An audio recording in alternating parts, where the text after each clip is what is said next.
हनुमान् श्रीपदो वायुपुत्रो रुद्रो नघोजरः अमृत्यवीरवीरश्च ग्रामवासो जनाश्रयः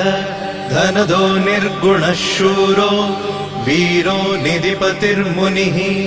पिङ्गाक्षो वरदो वाग्मी सीताशोकविनाशकः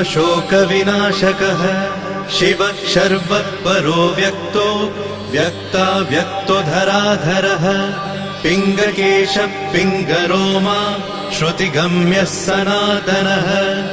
अनादिर्भगवान् देवो विश्वहेतुर्जनाश्रयः आरोग्यकर्ता विश्वेशो